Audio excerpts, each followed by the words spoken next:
sometimes a fancy bear can be a copycat.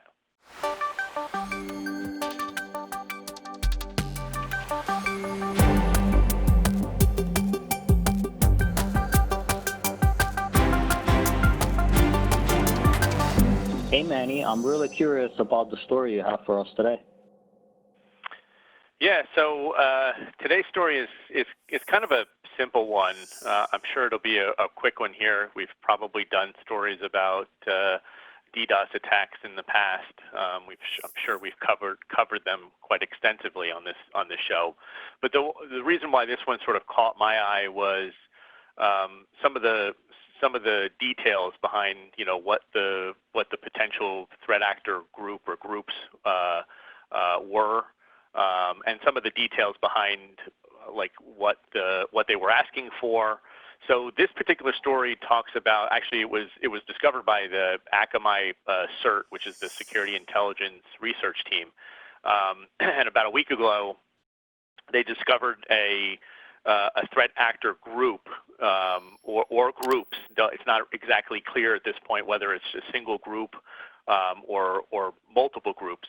But they were claiming to actually be two different threat actor groups, the Armada Collective and Fancy Bear, which I think we've talked about it. I know we've talked about Fancy Bear before. I'm not sure if we've covered Armada Collective.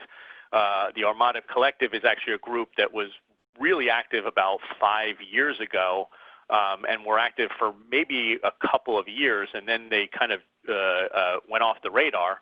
That's not to say that they didn't, they disappeared, but they definitely fell off the radar. And all of a sudden now we're hearing that this group is claiming to be this Armada Collective.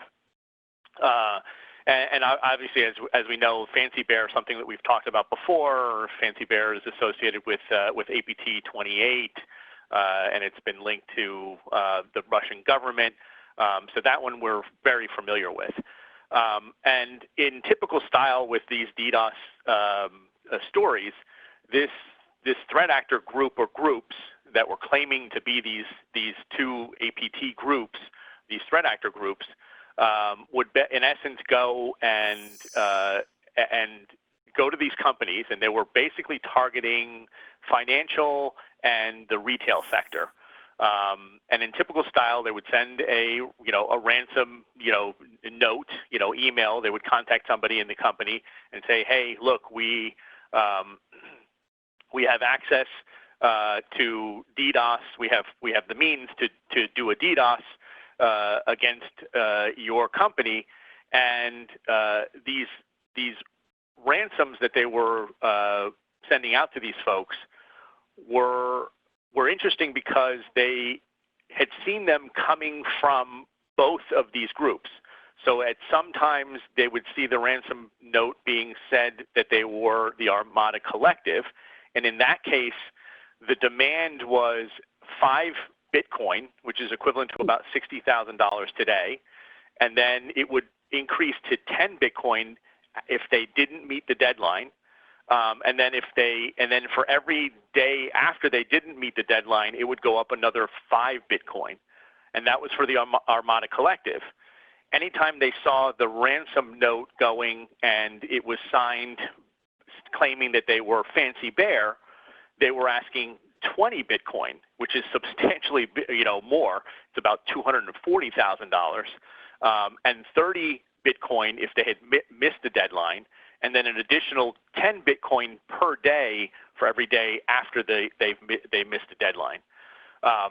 So obviously, this threat actor group or groups, it is the Akamai group believes that this is actually not, in fact, either one of those groups, that this is actually copycats or a single copycat that is basically pretending to be these two groups. And why would they do that? Well, probably the biggest reason is they're big names, right? So if you're a company out there, and you're doing insecurity, you've probably heard about one of these two groups. Certainly somebody like Fancy Bear, and I'm sure they use these to say, well, let me see what size company I'm going after. If it's a smaller company, maybe I claim to be the Armada Collective. I have a smaller ransom. You might not know who I am, right? if it's a bigger company, I'm going to claim to be Fancy Bear because Fancy Bear is going to scare the crap out of you, right? And now I can ask for this bigger, huge payout, So interesting that, that they're using this, and it appears to be these basically it's a copycat group that's using, in essence, their reputation to go after these companies. I think that's really the crux to this story, was sort of around this group, sort of doing this copycatting, and then how they changed their tactics based on who they were pretending to be. So this was a DDoS, right? They were threatening a DDoS. That's correct. Yeah, and their threats were actually, they had threatened up to a 2 terabit per second, which is actually a significant amount. Now, I'm not sure if Akamai actually saw something up at that range, but the claims were that they were capable of doing it. Okay, that was my next question: is did they ever see anybody actually get attacked? Right. Yeah, and it wasn't clear to me whether they actually saw any of the attacks themselves, because there was no evidence in at least the stories that I read directly from Akamai's pages that claimed any actual traffic that they saw. So I think a lot of the story is based on the evidence that they saw about the actual ransom notes being delivered and what they were claiming. I think it definitely shows something about the adversaries that, they're actively planning this. They didn't stumble into the crime or into the attack or they're not like, they've committed to this. They're like, you know what, we're doing this. We're going to send out a ransom note and we're going to make decisions of which way, what kind of note we're going to send.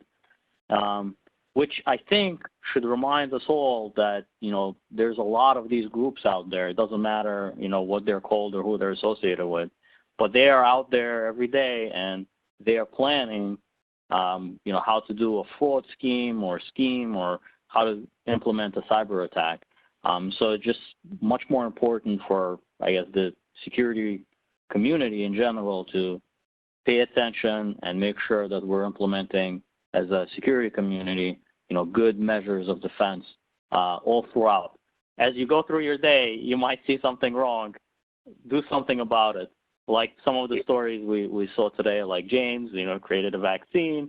So go ahead and do things. Or like the other story where somebody, noticed the privacy settings weren't quite right and reported them.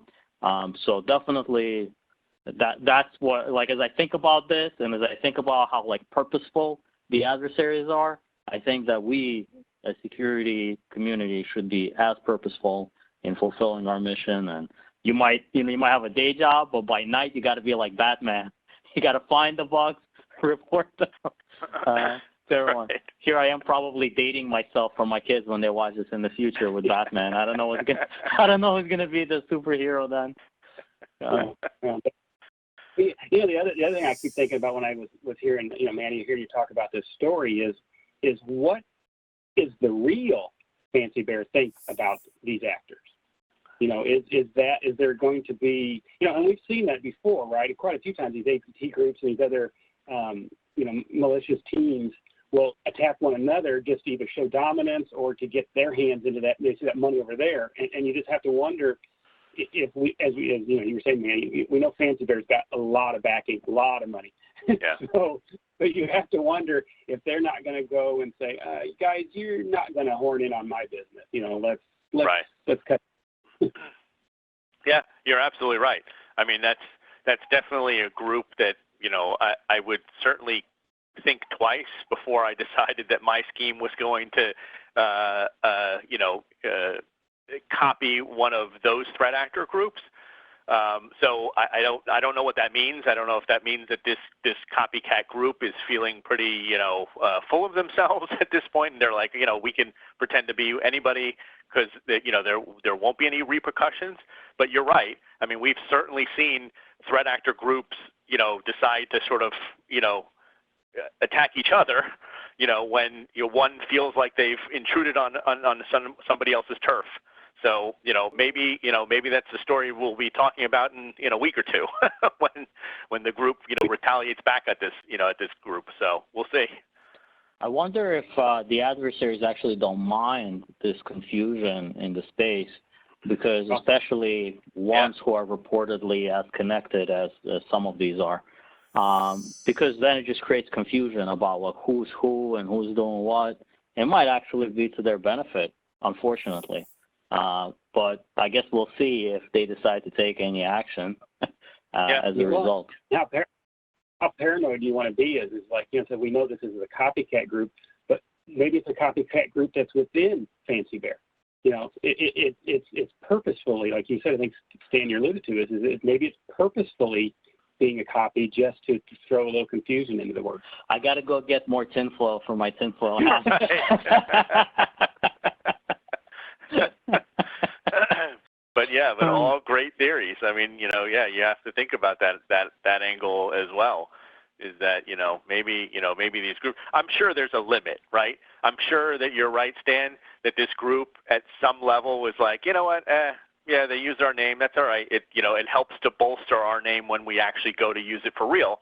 But there is probably some limit, when they look at it and they go, okay, this threat actor group is using our name, and now they may be, stealing targets, stealing money out of our pockets, and there's probably a limit. And once you reach that limit, then probably all hell breaks loose, right?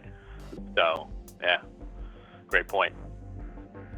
Awesome story, man. Thanks. Yep, absolutely.